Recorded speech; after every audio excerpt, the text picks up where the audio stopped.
On a décidé de lancer un mouvement qui s'appelle les Ruches, on est 25 000, dans l'intention de commettre un coup d'État légal en France, c'est-à-dire de prendre le pouvoir et de le rendre au peuple à travers des instruments de décision collective, le référendum d'initiative citoyenne, les mandats impératifs et révocatoires, l'élection des juges, des choses un peu qui nous apparaissent de nature à changer la nature de notre démocratie, qui est aujourd'hui moribonde et qui surtout est en train de nous mener à la guerre. Je suis dans une situation où l'inquiétude est importante parce que la guerre s'approche, parce que nos dirigeants ont intérêt à nous y précipiter et on essaie de créer des forces collectives pour y résister et pour s'assurer que nos enfants et nous-mêmes ne voyons pas nos vies détruites par leurs ambitions et leur médiocrité. Est-ce que Trump n'est pas en train de pousser les Européens à se réconcilier correctement avec Poutine et faire un bloc d'équilibre?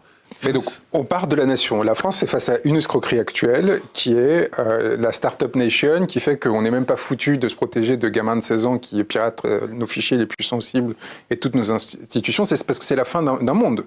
Et une escroquerie que je considère alternative, qui est celle qui est proposée et portée aujourd'hui par la gauche, parce que l'extrême droite n'a pas de projet différent, en tout cas le Rassemblement national n'a pas de projet différent de celui de la Macronie. Et une autre escroquerie pour moi, qui est celle de la gauche, que j'appelle... Pour l'immigration. Non, oui, je parlais économiquement.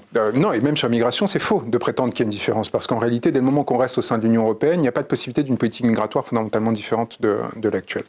Et donc la gauche Zara, qui en fait propose juste plus de consommation pour maintenir le système économique actuel, c'est-à-dire qu'en gros, il propose d'injecter de l'argent qui va fuir tout de suite vers l'étranger pour continuer à consommer des produits qui sont fabriqués en Chine, du textile qui est fabriqué au Bangladesh par nos esclaves préférés. Donc ça, c'est des escroqueries. Or, tant qu'on reste dans des dispositifs d'escroquerie similaires, la France ne peut pas exister en tant que nation. Pourquoi ? Parce qu'elle ne peut pas porter sa puissance. Elle ne veut pas la projeter.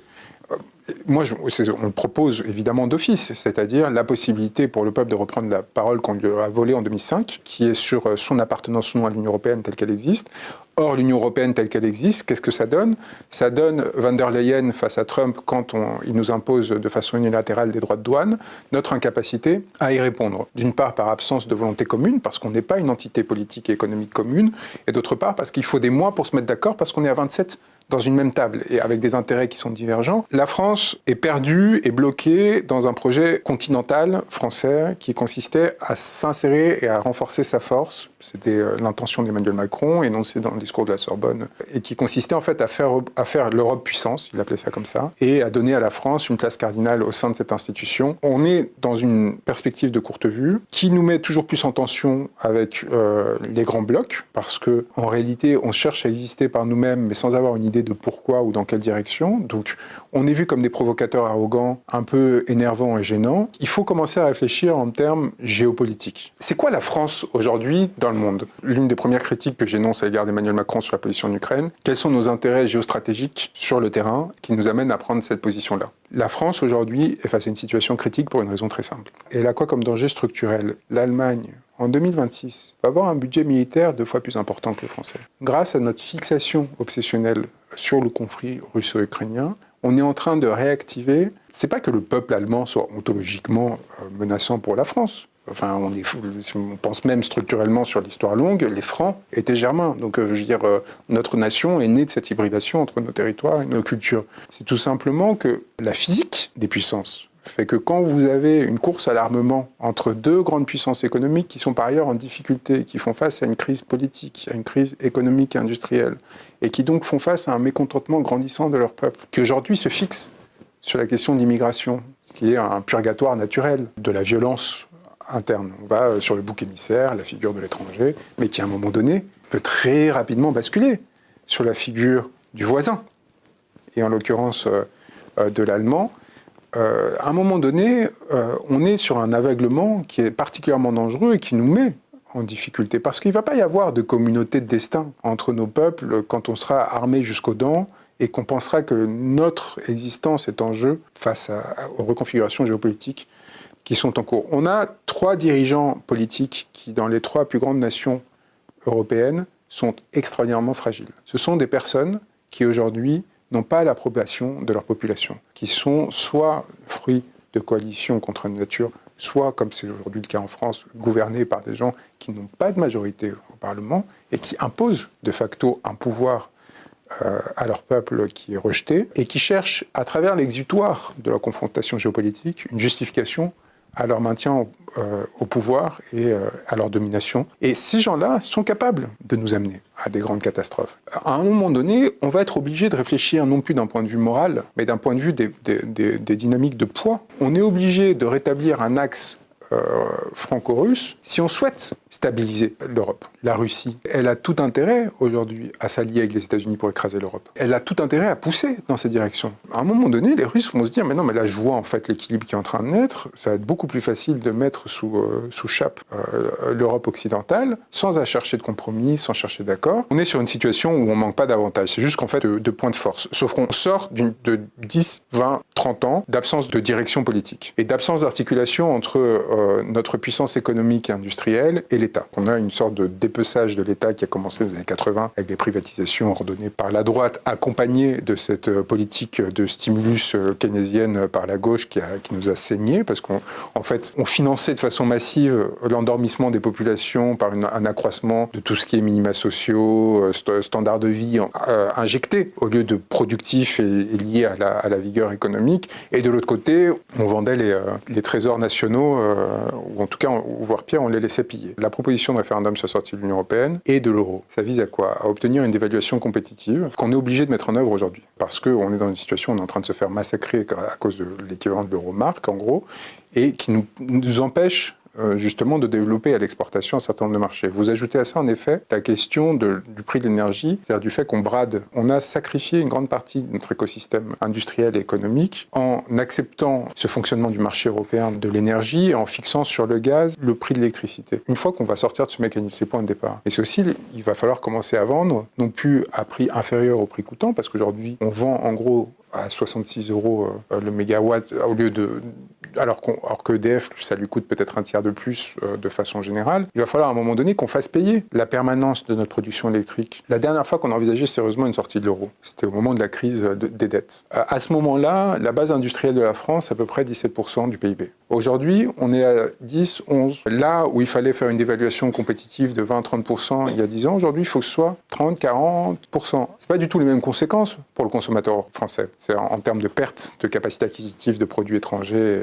Et ça, il va falloir le faire accepter à la population. Le fait qu'il y a un certain nombre de biens qui vont coûter plus cher, on a créé un peuple de consommateurs zombies. Et c'est pour ça que je suis si dur avec la gauche, Zara, avec le NFP, mais aussi avec la France Insoumise qui défend Urbi et Orbi cette position depuis qu'ils ont renoncé justement à tout plan de sortie de l'Union européenne et de l'euro. En fait, on n'a pas de différence fondamentale avec la Macronie actuelle économiquement parlant, si ce n'est sur la politique d'agentification de l'État. C'est-à-dire que c'est vrai qu'il y a une prise en considération par la gauche de la nécessité d'avoir des services publics qui soient plus importantes que celles qui existent aujourd'hui. Mais s'il n'y a pas un réajustement général, on ne va pas rajouter des dépenses à celles qui existent déjà. On se retrouve dans une situation qui amène à l'effondrement économique et qui est intuitivement ressentie par une partie de la population, qui du coup génère une forme de rejet à l'égard de ces forces politiques et qui ne les amène pas à devenir dominante comme elle pourrait l'être. Et donc, nous, on prend le pari qu'à un moment donné, la réindustrialisation de la France va devoir passer par un protectionnisme économique avec des droits de douane similaires à la politique qui a été adoptée par Trump sur un certain nombre de secteurs pour préserver le différentiel écologique et social qu'il y a en France par rapport à ces espaces. On a des atouts là-dedans, notamment le prix de l'électricité, notre parc nucléaire. Juan Branco, président. Votre Premier ministre, ce sera qui? Mais on a des idées assez précises, bien sûr, mais on ne va pas vous le dire maintenant. Mais, en dessous de 50 ans, plus de 50 ans? Plus de 50 ans. Le Premier ministre, plus de 50 ans. Il y a encore des ersatz de forces politiques, de réseaux, de prise de contrôle de réseaux, institutionnels. Ouais, c'est pour ça qu'on est très content d'avoir les îles Kerguelen. Oui, non, oui. ça n'a pas signé. Nous, on ne veut pas d'atteinte au corps. Par contre, il va falloir à un moment donné faire autorité sur un certain nombre de personnes qui ont vécu sur le dos de la bête depuis des décennies, qui nous ont menés dans le mur actuel. Donc ça, la politique de la France ne se fait pas à la corbeille, disait De Gaulle. Donc on est vraiment sur cette disposition-là qui consiste à soumettre les forces qui chercheront à trahir la nation. Et elles vont être soumises à la fois par une... Il faut voir le dispositif d'ensemble. C'est-à-dire que dès qu'on rentre dans le pouvoir, donc à 6 mois, il y a les référendums sur l'euro et l'Union européenne, mais il y a tout de suite la libération des médias. C'est-à-dire qu'il faut tout de suite se débarrasser du système oligarchique actuel qui fait que la pensée des Français est sinon déterminée, du moins influencée par des personnes qui achètent des journalistes pour les amener dans cette direction-là. Ça sert à rien d'organiser des référendums si on vous dit quoi penser et si on n'a pas des personnes qui, honnêtement, vont essayer de générer un débat qui va vous amener à vous faire votre propre idée et seulement essayer de vous distraire ou de vous instrumentaliser. Donc, il va falloir soumettre ces forces-là qui, il se trouve, se font de l'argent sur le dos de la bête. Parce que les oligarques, ils font pas ça par hubris et par désir du pouvoir. Ils font ça parce que ça leur permet d'accéder à des marchés d'État. La téléphonie, c'est des milliards d'euros qui chaque année sont pris aux Français à travers une sorte de cartel qui a été organisé entre Bouygues, SFR, Free et Orange, qui a fait la fortune de gens comme Xavier Niel, comme Martin Bouygues et comme d'autres. Donc ça, on s'en libère. On s'en débarrasse. Et on va faire ça secteur par secteur. Non, mais vous croyez pas un peu trop au Père Noël ? Non, on croit à l'autorité et à la force du peuple qui impose sa volonté. On croit à la possibilité de faire un coup d'État. L'élection des juges qui permet au peuple français, à un moment donné, d'avoir une justice qui soit celle qu'il désire. Mais les forces de l'ordre, elles vont obéir. Il y a un moment donné où si on arrive avec la volonté populaire. Il faut vraiment rendre hommage à la coordination rurale. C'est dommage qu'on ne l'ait pas fait en début d'émission. Je le regrette parce que c'est un syndicat qui s'est construit face à une situation monopolistique, pour le coup, de la FNSEA, qui est celle qui nous a amené en coopération avec les autorités de l'État dans le mur de l'agriculture, de l'agro-industrie intensive et productiviste, qui en effet, au sortir de la guerre, nous a permis de sortir de la dépendance à l'égard des marchés agricoles étrangers, des pénuries que ça pouvait produire. On a à un moment la CR qui arrive en fait à rompre avec cette situation et qui arrive à produire des actions et saisir les autorités face à des décisions comme celles qui consistent à nous faire adhérer au Mercosur. Mais il faut aller au-delà. Mais regardez en échange, on va pouvoir leur vendre des services, des voitures. Et... Donc en fait, on est en train de faire exactement ce qu'on a fait avec la Chine. C'est-à-dire, on se dit, oui, mais en fait, on va tout leur déverser et ça va rester comme ça. Et on ne voit pas qu'en fait, la baisse de nos barrières protectrices, mais que très rapidement, il va y avoir une montée en gamme et des transferts de compétences et ainsi de suite avec ces pays de l'Amérique latine, qui à un moment donné vont nous prendre des marchés. Il faut arrêter de prendre...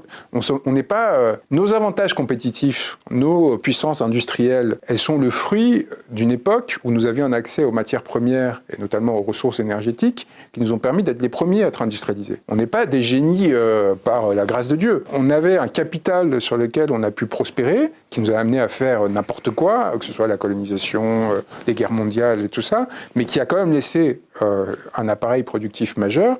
Et on est en bout de course. On est en train de finir de profiter de cet avantage. Et malheureusement, on n'a pas su se convertir à temps. Et sur toutes les nouvelles technologies, on est complètement largué parce qu'à un moment donné, il n'y a pas eu cette conversion qui est intervenue. Et cette conversion n'est pas intervenue, notamment parce qu'on s'est ouvert, mais au cas de vent, que ce soit à la Chine ou à d'autres, qui, eux, ont fait une remontée de filière progressivement, et qui ont commencé à grappiller nos savoirs. On se fichait de leur gueule il y a 20 ans, je n'en parle même pas, mais même il y a 10 ans encore. Moi, je me souviens, il y a 10 ans, des discours sur les Chinois qui savent que copier, c'était encore dominant. Et aujourd'hui, c'est eux qui sont en innovation, ceux qui font DeepSeek, là où nous, on est largué comme avec Mistral sur l'IA, mais surtout, c'est eux qui fabriquent... Vous voyez, par exemple, avec c'est très important, les processeurs, les microprocesseurs et les transistors. C'est-à-dire la capacité à graver en dessous de 3 on est à 3 nanomètres, on est à 2 maintenant. Quand les États-Unis et Taïwan ont tenté de priver la Chine de l'accès, d'une part, aux cartes graphiques NVIDIA, mais aussi à ces technologies de gravure particulières, ils ont réussi en quelques années à atteindre ce niveau de gravure. Pourquoi c'est très, très important ? Parce que plus c'est fin, plus on arrive à mettre de transistors sur la même surface, et donc plus notre appareil est puissant. Que ce soit le téléphone, l'ordinateur ou tout autre type d'appareil industriel. Et donc, nous, on a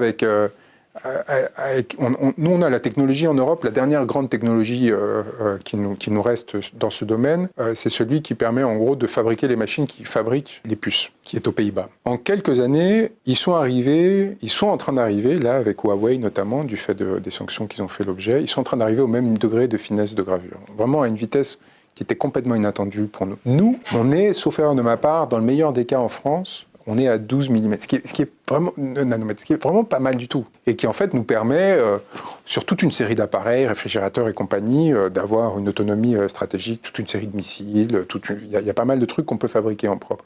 Mais il y a un écart énorme, c'est-à-dire qu'on est là où ils étaient...